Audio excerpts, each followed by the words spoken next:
Bapak Ibu kekasih Tuhan, jumpa kembali. Saat ini kita hendak kembali merefleksi firman Tuhan agar mendapat manfaat. Mari kita tundukkan kepala kita menghadap Tuhan di dalam doa. Mari kita berdoa. Terima kasih Bapa atas pemberian waktu yang Kau berikan kepada kami. Kami tidak memanfaatkan untuk membaca dan merenungkan firman-Mu. Kiranya firman-Mu bermanfaat untuk membekali hidup kami, menjalankan kehidupan pemberian-Mu agar nama-Mu dimuliakan. Berkati waktu yang kami sediakan saat ini untuk merenungkan kehendak-Mu. Berkati kami yang di gereja-Mu ini, berkati jemaat-Mu dimanapun berada, sehingga kami dapat bersama-sama merenungkan kehendak Tuhan. Di dalam nama Tuhan Yesus Kristus, kami naikkan doa kami. Amin. Bapak Ibu kekasih Tuhan, mari kita buka Alkitab kita. Kita hendak membaca firman Tuhan melalui Injil Lukas bab 21 ayat yang ke-13 dan seterusnya yang akan kita baca dan kita renungkan bersama. Mari kita baca. Tetapi sebelum semuanya itu kamu akan ditangkap dan dianiaya. Kamu akan diserahkan ke rumah-rumah ibadat dan penjara-penjara, dan kamu akan dihadapkan kepada raja-raja dan penguasa-penguasa oleh karena namaku. Hal itu akan terjadi, akan menjadi kesempatan bagimu untuk bersaksi. Sebab itu tetapkanlah di dalam hatimu, supaya kamu jangan memikirkan lebih dahulu pembelaanmu. Sebab aku sendiri akan memberikan kepadamu kata-kata hikmat, sehingga kamu tidak dapat ditentang atau dibantah lawan-lawanmu. Dan kamu akan diserahkan juga oleh orang tuamu, saudara-saudaramu, kaum keluargamu, dan sahabat-sahabatmu, dan beberapa orang di antara kamu akan dibunuh, dan kamu akan dibenci, terutama semua orang oleh karena namaku. Tetapi tidak sehelai pun dari rambut kepalamu akan hilang. Kalau kamu tetap bertahan, kamu akan memperoleh hidupmu. Demikian Bapak Ibu jemaat sekalian, ini adalah bagian permulaan bagaimana peristiwa Paskah akan berlaku, akan berlangsung. Saat ini sebenarnya peristiwa Paskah bukan peristiwa yang mengerikan. Kita lihat bagaimana Tuhan Yesus mengalami penderitaan sampai mati. Paskah di sini sebenarnya merupakan sebuah peristiwa sukacita. Karena mereka hendak berangkat dari tempat perbudakan ke tempat bumi yang merdeka, bumi perjanjian milik Tuhan. Tetapi di dalam peristiwa ini para murid nampaknya disiapkan dengan sebuah peristiwa yang mungkin akan terjadi, dalam tanda petik mungkin akan terjadi karena saat itu belum terjadi. Kekasih Tuhan, kalau kita lihat di dalam cerita Injil Lukas ini, dan ini adalah merupakan sesuatu yang sangat-sangat luar biasa. Kenapa luar biasa? Karena Injil ini begitu runutnya, begitu tersambung dengan baik. Bahkan banyak para bapak-bapak gereja mengatakan bahwa Injil Lukas adalah Injil yang terindah dalam bahasanya. Kerunutan ini seakan-akan menjadi semacam display, alat untuk memamerkan sesuatu. Alat ini dipakai Tuhan di dalam rangka melihat apa yang akan terjadi. Seakan-akan Injil Lukas ini memajang semuanya di ruang pameran. Seakan Injil ini melihat dengan detail. Seolah-olah inilah, kalau zaman sekarang mungkin semacam film begitu.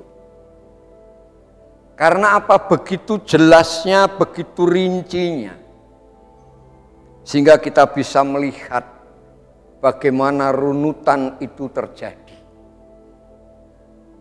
Kekasih Tuhan, runutan itu kalau kita lihat, kita kembali ke bagian belakang, kita melihat bagaimana Zakheus dipanggil, didatangi ke rumahnya. Kemudian Zakheus diberikan pengharapan yang luar biasa. Sehingga ada perubahan di dalam dirinya. Ada juga cerita mengenai pembagian kekuasaan. Walaupun itu adalah sebuah gambar. Siapa yang berjasa banyak, dia akan diberi kuasa yang banyak.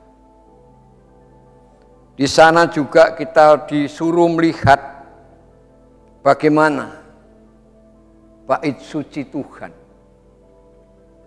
Jadi setelah Zakheus dan selanjutnya para murid diajak ke rumah ibadah. Dia melihat bagaimana Tuhan Yesus membawa sebuah peristiwa untuk dinilai oleh para murid. Baik seperti apa, yang tidak baik seperti apa.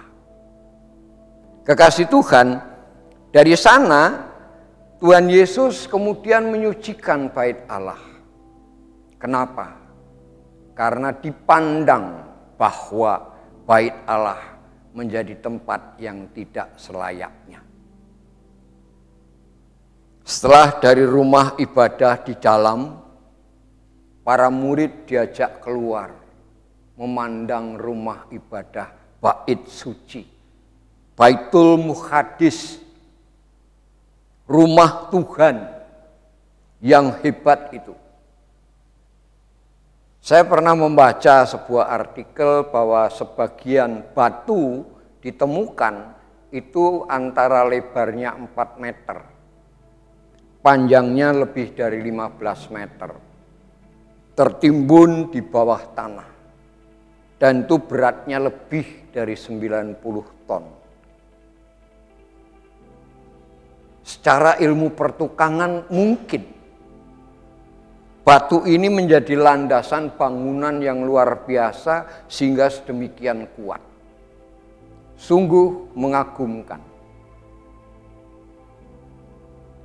Bayangkan, ruangan ibadah itu dibagi 3. 1, pelataran, kemudian ruang ibadah, yang ketiga ruang Maha Kudus. Apa istimewanya?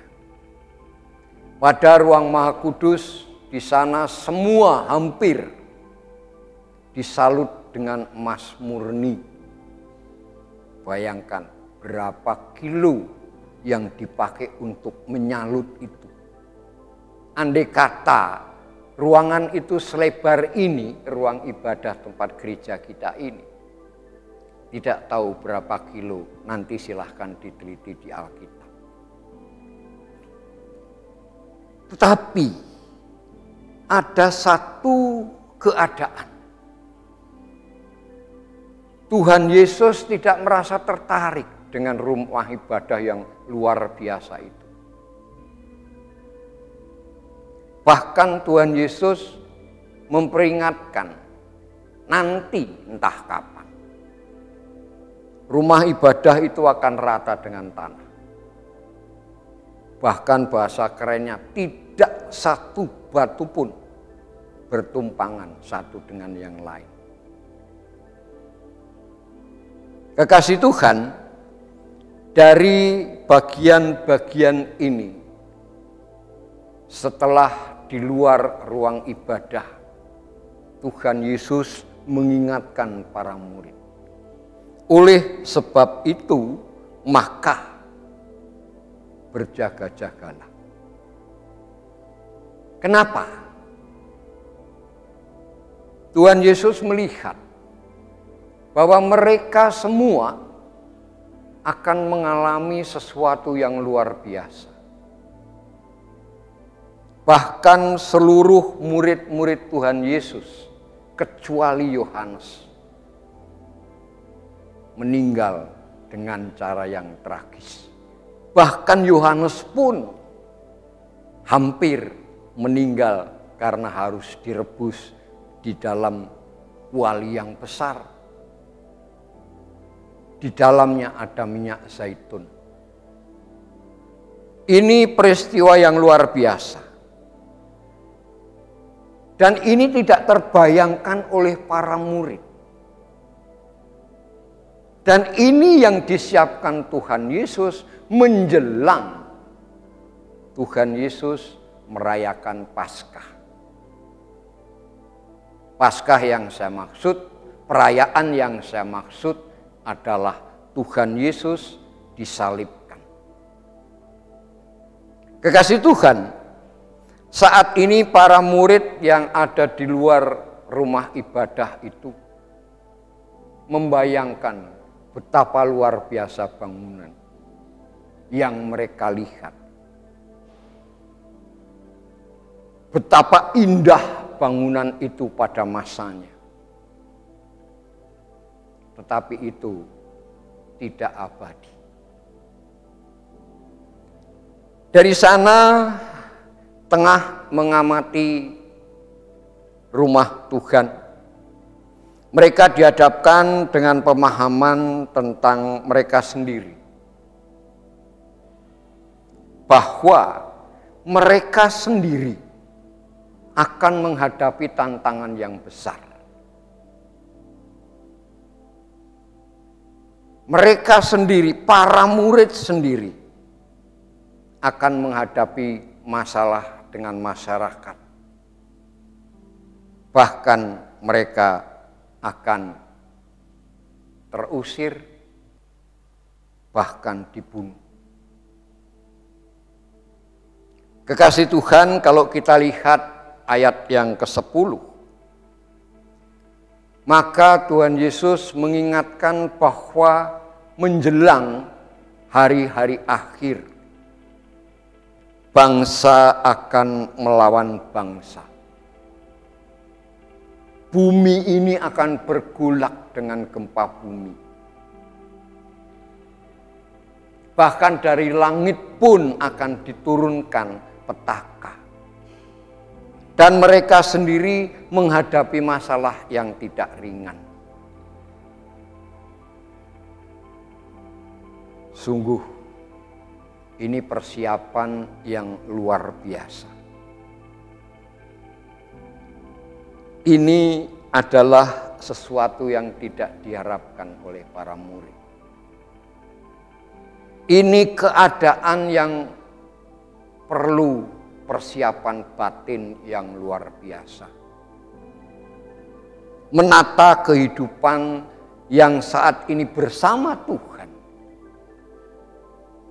Kemudian akan dihadapkan dengan peristiwa-peristiwa besar. Para murid harus siap. Peristiwa-peristiwa yang menyakitkan, peristiwa-peristiwa yang membuat para murid takut. Oleh Tuhan Yesus diberi makna berbeda. Pada saat inilah itu menjadi kesempatan menyaksikan kehendak Tuhan, menyaksikan kasih Tuhan, karena engkau adalah saksi Tuhan.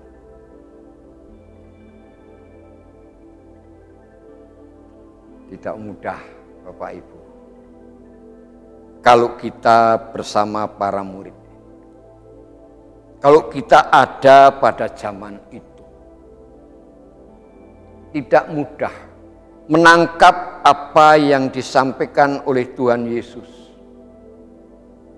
Tidak mudah menata hati, menata pikiran, menata kekuatan di dalam rangka menangkap makna yang ada di dalam firman Tuhan Yesus.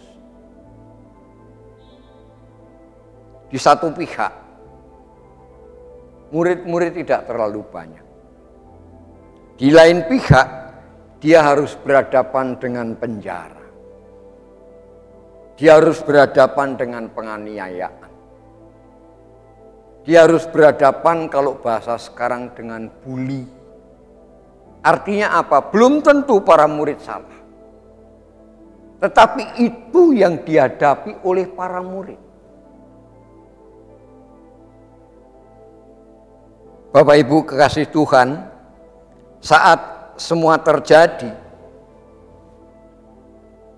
saat itu juga kesempatan terbuka. Saya teringat satu tokoh Alkitab. Saat itu dia dianiaya. Dan saat itu dia masih sempat berdoa. Tuhan, ampuni mereka. Di tengah dia dirajam batu. PR kita cari di Alkitab siapa itu. Kekasih Tuhan, oleh sebab itu maka yang pertama, jangan memikirkan untuk lalu dari masalah ini, untuk membela diri. Karena apa? Kebijakan kita, hikmat kita terbatas. Oleh sebab itu Tuhan Yesus bersabda bahwa saat itulah aku akan memberikan hikmatku. Hikmat dari Tuhan. Yang memungkinkan setiap para murid memberikan jawaban Dan jawaban itu diaminkan oleh lawan bicaranya. Banyak tokoh-tokoh Alkitab, terutama para murid, yang mengalami hal itu. Dan jaraknya tidak terlalu lama. Dari peristiwa ini mungkin sampai peristiwa Paskah Tuhan Yesus disalib.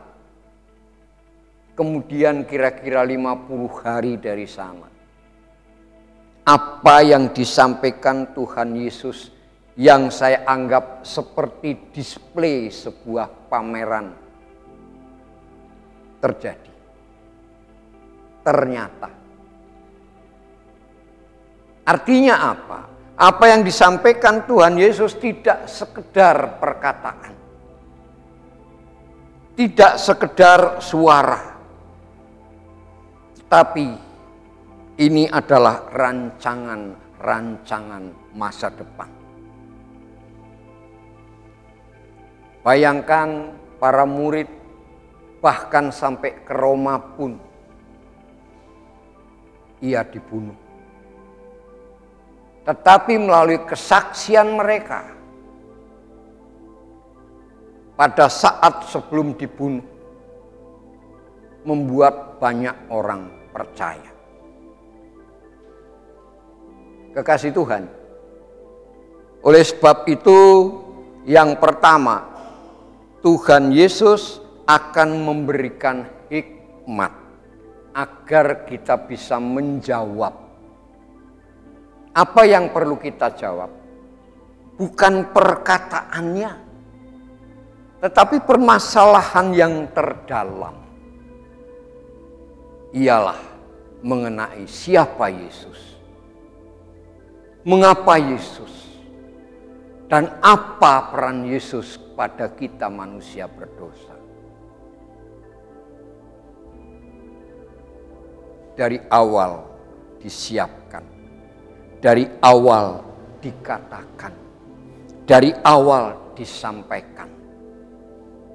Apakah cukup membawa para murid tegar menghadapi masalah itu? Belum. Kita ambil contoh Petrus sampai menyangkal Tuhan Yesus 3 kali. Bahkan mereka mengalami sebuah buli besar. Sehingga mereka terserak. Tapi apakah dengan terseraknya mereka, kalau nanti kita amati di Alkitab setelah Pentakosta, mereka terserak saja? Tidak. Apa yang disampaikan Tuhan Yesus kepada para murid itu terjadi. Penganiayaan, bahkan penyiksaan sekitar tahun lebih, kurang tahun 60 ke atas pada Kekaisaran Nero. Betapa kehidupan jemaat awal sangat berat. Apakah gagal? Tidak. Suatu kenyataan bahwa firman Tuhan sampai di Palembang ini, sampai di gereja kita ini,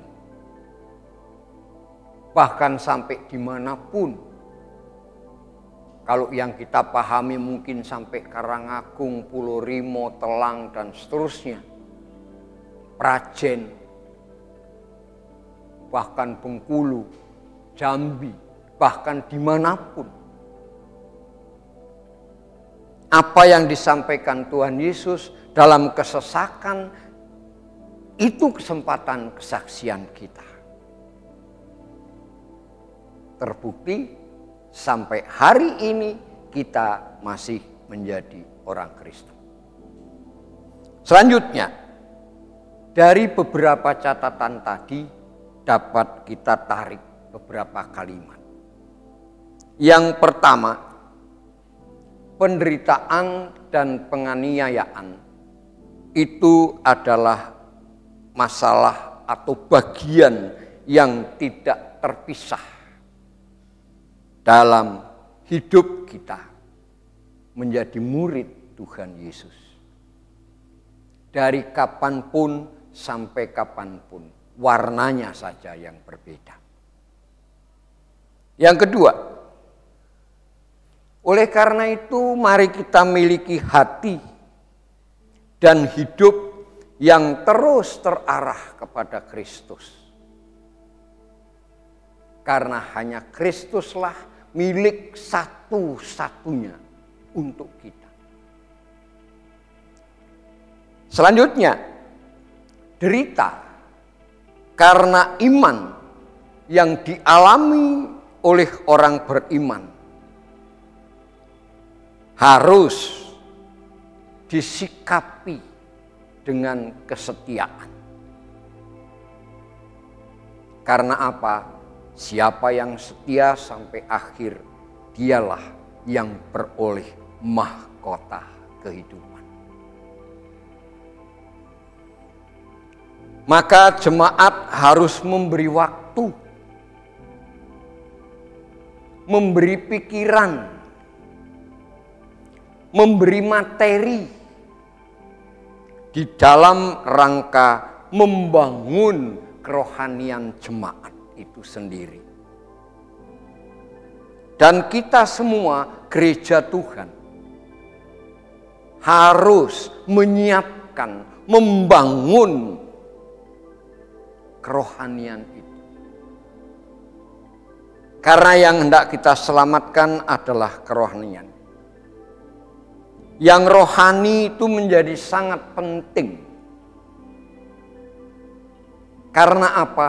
Karena yang rohani itulah yang akan membangkitkan jasmani kita. Dalam rangka menangkap firman Tuhan, melakukan firman Tuhan. Jangan sampai rohani kita keropos.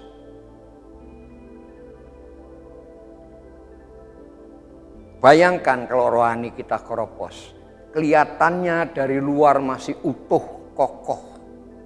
Ternyata di dalamnya rayap semua. Oleh karena itu, peribadatan kita, permasalahan kita, harus kita pakai dalam rangka membangun kerohanian kita. Terlebih anak-anak pelanjut gereja Tuhan ini. Harus kita bangun kerohaniannya. Kenapa demikian? Pada saat zaman sekarang ini, serangan-serangan iman begitu masif. Terlebih anak-anak kita memegang gadget. Serangan-serangan di sana luar biasa. Kalau kita tidak menyiapkan kerohanian mereka, kita tidak bentengi dengan firman Tuhan, maka display yang sudah diberikan Tuhan Yesus tidak ada gunanya. Pengalaman para rasul mengikut Tuhan Yesus tidak ada gunanya.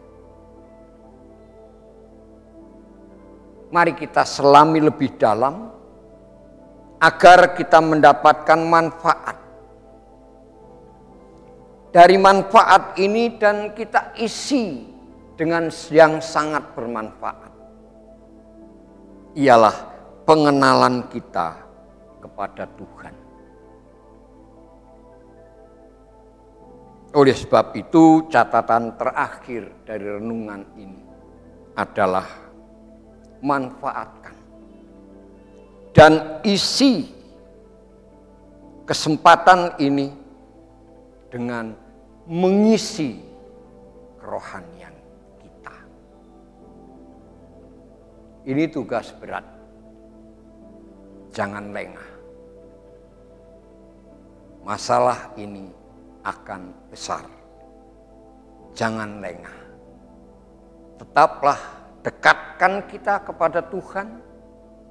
Mohonlah hikmat Tuhan agar kita dapat mengisi kesempatan ini untuk kemuliaan nama Tuhan. Kekasih Tuhan, siap atau tidak siap, kita harus siap. Karena kita harus mempertanggungjawabkan iman kita dengan mengisi kerohanian kita. Tuhan memberkati kita, menyertai kita. Jangan takut, jangan lengah. Tuhan Yesus menuntun langkah kita. Amin. Tuhan memberkati kita dan mari kita tutup di dalam doa. Mari kita berdoa. Segala kemuliaan hanya milik-Mu, segala keagungan kami persembahkan kepadamu. Biarlah kami menjadi alat-alat Tuhan. Kami menjadi display pameran milik Tuhan. Oleh karena itu pantaskanlah kami agar kami layak menjadi pameran-pameran pemberian Tuhan dan alat-alat untuk kemuliaan Tuhan. Berkati pendeta milik-Mu di tempat ini, majelis, komisi, jemaat, anak-anak-Mu, bahkan anak-anak balita-Mu. Tolong Tuhan, pegang mereka, rangkul mereka. Melalui pengajaran yang kami lakukan, contoh yang kami berikan, agar jemaat dapat mengenal kasih-Mu, mengenal firman-Mu, mengenal janji-Mu, dan mengenal Engkau sebagai Tuhan dan Juru Selamat kami. Perjalanan gereja-gereja milik Tuhan, terlebih GKSVS Palembang Siloam, dimanapun kami serahkan di dalam kuasa-Mu, berkati dan bekali kami mengarungi dunia milik-Mu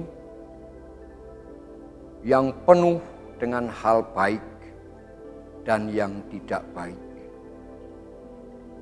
Urapi seluruh jemaat milik-Mu agar kami pantas memuliakan nama-Mu. Di dalam nama Tuhan Yesus Kristus, kami naikkan doa syukur kami. Amin. Terima kasih Bapak Ibu jemaat Tuhan. Tuhan memberkati kita. Shalom.